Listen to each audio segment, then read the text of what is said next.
통성경 학습자 여러분, 주의 이름으로 사랑하고 존경합니다.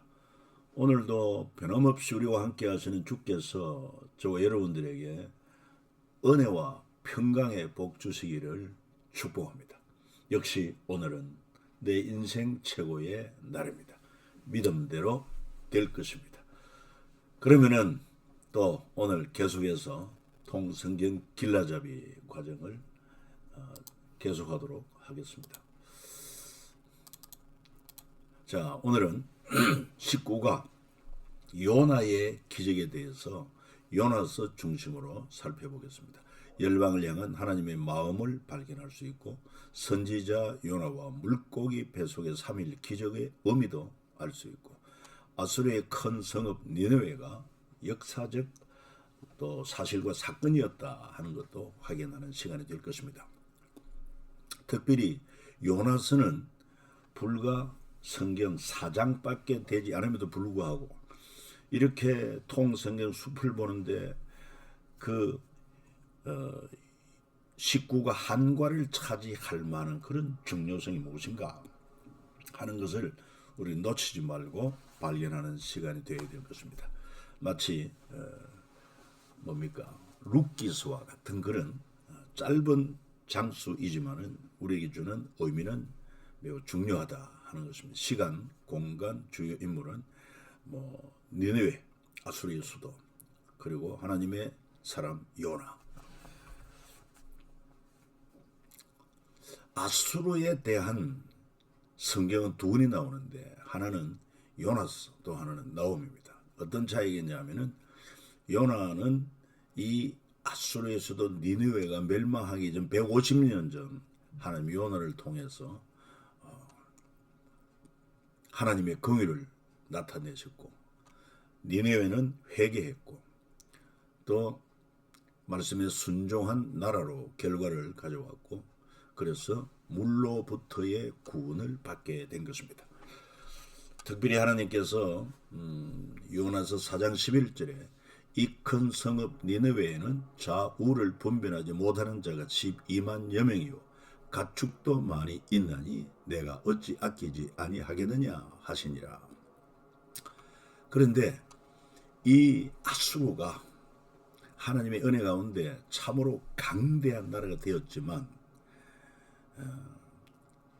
이 요나의 그 회개의 메시지를 듣고 당신은 왕으로부터 모든 백성이 다 순종을 했지만 그 후로 세월이 흘러서 점점 니느웨는 더욱더 악해져 갖고 포악해졌습니다. 그래서 하나님께서 나훔 선지자를 통해서 멸망 직전에 있는 니느웨를 향하여 하나님의 심판을 경고하고 니느웨의 반역을 지적하고 불순종한 나를 책망하며 그래서 물로 인한 멸망을 예고하게 됩니다. 실제로 나훔 선지자가 하나님의 말씀을 전가한 후 50년 안에 이 니느웨는 범람하는 물로 그곳을 진멸하시고 자기 대적들을 흑암으로 쫓아내시리라. 나훔서 1장 8절에 말씀하신 그대로 티그리스의 강물이 범람해가지고 그 거대한 니느웨 성읍을 덮어버려서 지구상에 사라지는 그런 역사가 실제로 있었다는 사실입니다. 그래서 요나서와 나홈서는 바로 아수르의 수도 니느웨를 향해 주시는 메시지다. 그리고 우리가 이 요나서를 통해서 발견해야 될 중요한 사실은 하나님은 단지 이스라엘의 하나님만 아니라 온 세계가 다 하나님께 속한, 그래서 우리 하나님은 땅의 만민이 주의 이름을 알고 경외하기를 원하십니다. 그래서 하나님은 그 많고 많은 민족 중에 이스라엘을 택하여 제사장 나라 그러한 시민으로 택하신 것입니다. 그리고 우리 하나님은 에스겔서 33장에도 말씀한 것처럼 악인이 죽는 것 기뻐하지 않고 악인이 그의 길에서 돌이켜 떠나 사는 것을 기뻐한다. 아모스, 이사야, 예레미야, 에스겔, 더구나 신약 시대에 가서도 우리 하나님의 관심은 이스라엘만 아니라 모든 족속 만민에게 있다고 하는 사실은 너희는 가서 모든 족속으로 제자 삼아 아버지 아들 성령의 이름으로 세례를 주고 내가 너희에게 분부한 모든 것 가르쳐 지키게 하라. 마가복음 16장 15절은 너희는 온 천하에 다니며 만민에게 복음을 전파하라. 하나님의 관심이 여기 있습니다. 그래서 하나님께서도 이스라엘 중심의 역사만 아니라 바로 이스라엘이 그렇게 사악하다고 또 악하다고 지적하는 그 아수르도 구원받아야 할 대상이다 하는 것을 요나서를 통해서 명백하게 보여주겠습니다. 그래서 요나는 이스라엘의 선지자 활동을 한 것이 아니라 이스라엘의 원수가 저기는 아수르 니느웨에 가서 이방 나라에 가서 하나님의 메시지를 전가하고 회개를 촉구하게 한 것입니다. 그 이유가 뭡니까? 바로 하나님은 이스라엘을 제사장 나라 우상으로 삼았어. 이스라엘 민족을 통해서 모든 민족을 구원하기 위한 하나님의 섭리가 있다. 그래서 성경 디모데전서 2장 4절에도 하나님은 모든 사람이 구원을 받으며 진리 안에 이르기를 원하신다. 그렇게 말씀한 것을 우리가 이해해야 될 것입니다. 그 다음에 요나와 물고기 기적을 우리는 또 살펴볼 이유가 있습니다. 특별히 하나님께서는 이 세계 열방을 향한 당신의 사랑을 증거하기 위하여 이 요나를 택하여 너는 니느웨로 가서 외쳐라. 말씀을 증거하라. 그런데 요나는 이 아수르에 대한 감정이 좋지 않습니다. 왜? 이 아수르 제국이 위치에 있으면서 작은 이스라엘을 많이 괴롭혔기 때문에 그렇습니다. 마치 우리 민족이 일제 36년의 압제를 생각하고 지금도 일본에 대한 감정이 좋지 않은 것처럼 이스라엘은 아수르에 대해서 감정이 매우 안 좋았습니다. 그런데 하나님께서는 니느웨로 가서 회개 메시지를 외치려고 할 때 하나님 왜 악한 저들을 용서하시려고 하십니까? 원치 않았어요. 그래서 그는 하나님의 선지자임에도 불구하고 정반대 방향 저 다시스로 가는 그런 배를 타고 가다가 풍랑을 만나게 된 것을 알 수 있습니다. 그리고는 하나님께서 큰 물고기를 예비하시고 그를 삼켰어. 그 물고기 뱃속에서 처절한 기도를 드렸을 때 하나님은 다시 요나를 육지에 토하고 그는 니느웨로 가서 하나님의 메시지를 증거했던 것을 알 수 있습니다. 그래서 이 선지자 요나의 표적 물고기 뱃속에서 3일 3야 살아난 것은 어떤 의미가 있느냐? 예수님께서 말씀을 하십니다.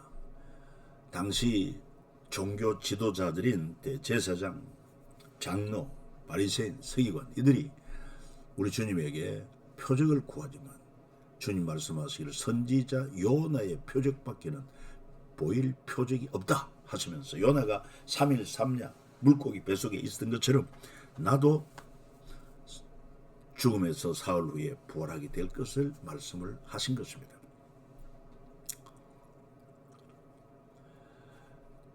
여기 좀 마음에 새길 만한 문구가 나옵니다. 기적은 문명 그 이상이다. Miracle is beyond civilization. 그렇습니다. 이 하나님의 역사는 인간이 이룬 문명, 비교할 수 없는 그런 하나님의 능력이고 하나님의 영역인 것이죠. 인간의 문명으로서는 이성, 상식 이걸 초월 못합니다. 그러나 하나님은 차원이 다릅니다. 그래서 이런 기적을 볼 때 우리가 이해되지 않는다고 우리가 할 수 없다고 믿지 못하는 건 넌센스죠. 하나님은 창조주입니다. 전능하신 분입니다. 그리고 아수르의 큰 성읍 니느웨라 이렇게 성경에 표현되고 있는데 어느 정도로 큰가?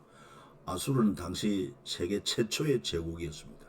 세계 최초의 제국이 아수르였습니다.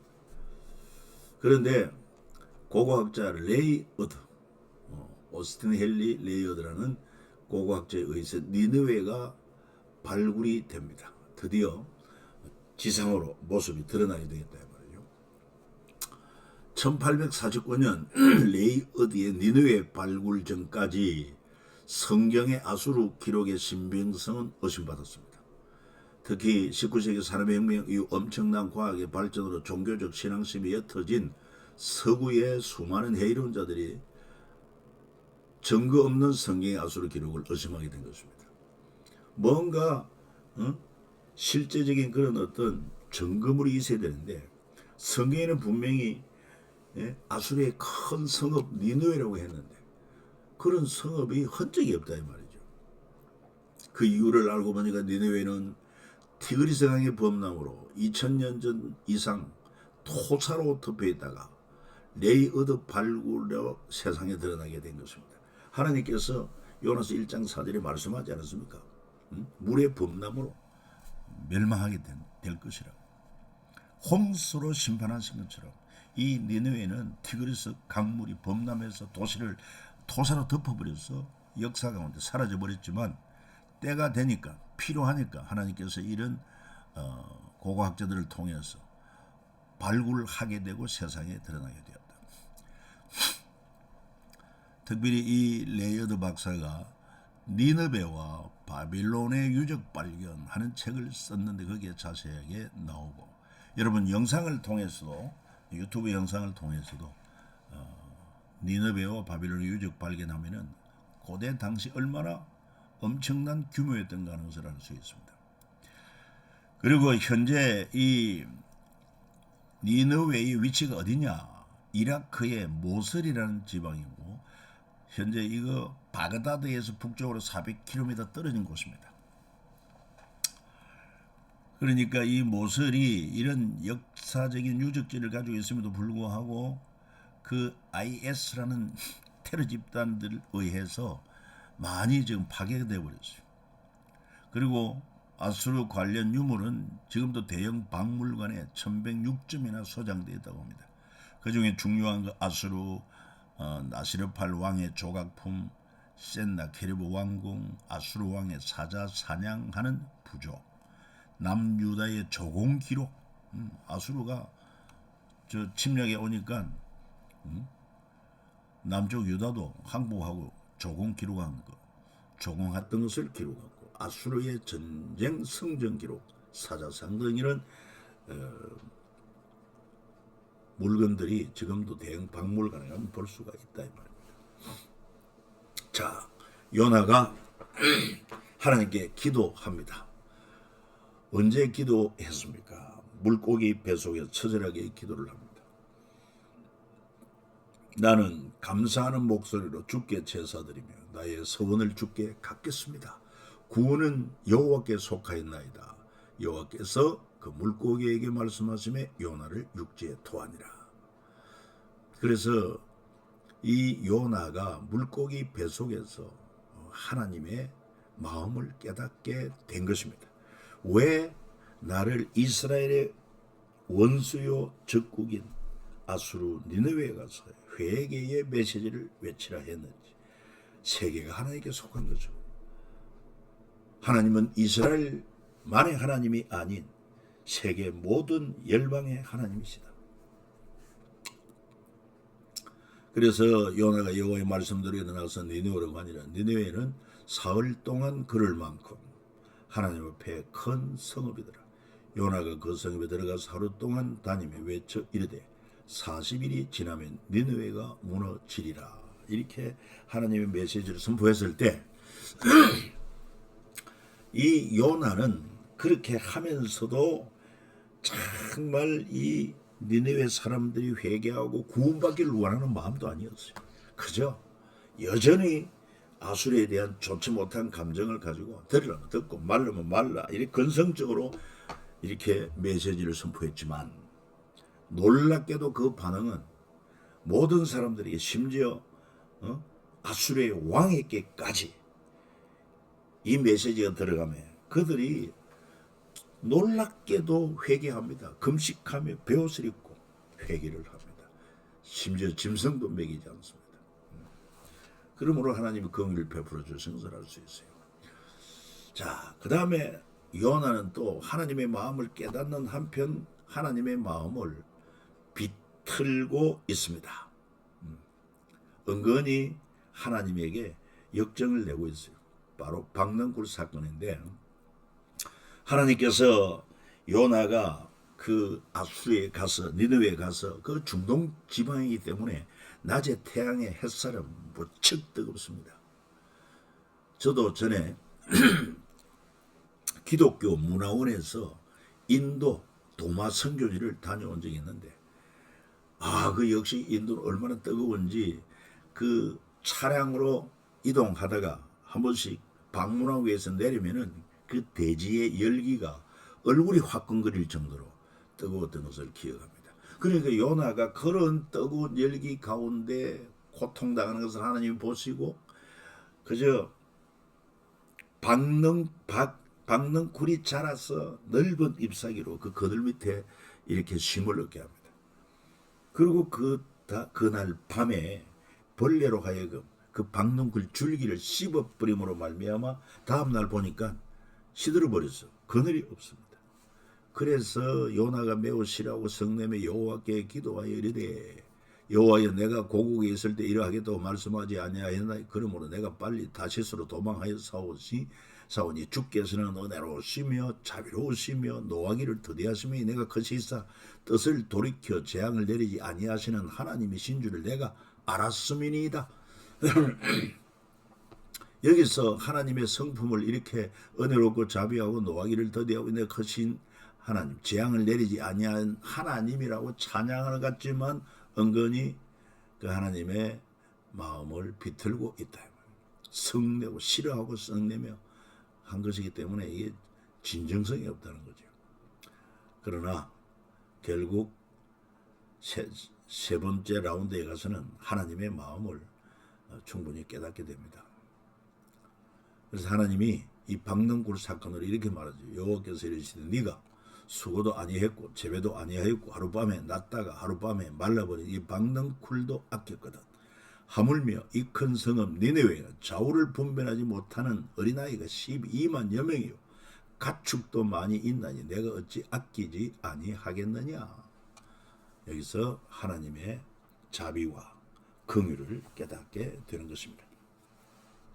그래서 요나가 고백합니다. 열방을 향한 하나님의 마음을 알고, 하나님은 누구신가? 지금까지 요나는 선민의식, 잘못된 민족주의, 이스라엘만 하나님이 택한 족속이다. 그리고 이방인들은 다 지옥의 땔감과 같다고 이렇게 생각한 요나의 생각을 깨뜨립니다. 그래서 열방을 위한 선지자로 하나님이 요나를 부르셨구나, 이 사실을 알 수가 있습니다. 그 모든 자기의 잘못된 생각을 하나님께서 그 박능굴 사건을 통해서 좌우를 분별하지 못하는 어린아이들이 12만여 명이 내가 어찌 이들을 아끼지 않겠느냐. 그래서 하나님 앞에 자신을 꺾고 그리고는 하나님의 섭리를 이해하고 받아들이게 되는 것입니다. 그래서 이 요나서가 말이죠, 4장에 불과한 짧은 내용이면서도 불구하고 이 통성경을 숲을 이해하는 그런 중요한 시간에 이 요나서 중심으로 한과를 할애한 것은 이만큼 중요한 의미가 있다는 것입니다. 하나님은 단지 이스라엘 한 나라 한 민족의 하나님이 아니라 세계 모든 열방의 하나님이시고, 그리고 또한 모든 사람들이 구원을 얻고 진리를 아는데 이르기를 원하시는 하나님이시다. 이것을 요나서를 통해서 잘 보여주고 있습니다. 그러면서 또 한 가지는 뭐냐? 또 한 가지는 지금 이제 요나가 활동할 때 시기가 언제냐 하면은 바로 아모스 선지자, 호세아 선지자, 이들이 활동할 때 선지 활동을 했습니다. 그러니까 우리가 아는 것처럼 아모스나 호세아는 북쪽 이스라엘 그 이제 말기 부분에 하나님의 말씀을 대언한 선지자로 이렇게 우리가 본다고 하면은, 요나도 그 시기에 활동을 했는데 단지 북이스라엘에 예언 활동을 한 것이 아니라 놀랍게도 이방 나라 아수르 니느웨에 가서 하나님 말씀을 전거하는 선지자 활동을 했다는 것입니다. 그러면서 이 요나스를 통해 보여주는 것처럼 이 요나가 그렇게 열정적이고 간절한 마음으로 니느웨 사람들의 회개를 바라고 외친 것도 아니고 들으려면 듣고 말려면 말라. 그저 하나님의 보내신 명령 따라서 마지못해 그저 회개를 촉구했지만 놀랍게도 왕을 비롯해서 모든 사람들이 회개하고 금식하고 그리고 베옷을 입고 짐승까지도 금식시키는 이러한 사건을 통해서 하나님은 이스라엘에게 말합니다. 당시 북이스라엘 어땠습니까? 초대왕 여로보암부터 시작해가지고 한결같이 다윗의 길로 행하지 아니하고 여로보암의 길로 행하며 하나님을 거역하고 우상을 숭배하고 하나님 마음을 아프게 합니다. 그래서 하나님께서 엘리야 선지자를 보내고 엘리사 선지자를 보내고 엘리야가 불의 능력의 사자요 엘리사는 엘리야의 갑질의 영감을 받은 사람이요. 그래도 돌이키지 않습니다. 그래서 농부로 있던 아모스 평범한 사람 아모스를 보내서 저들의 죄악을 교만을 악행을 책망시킵니다.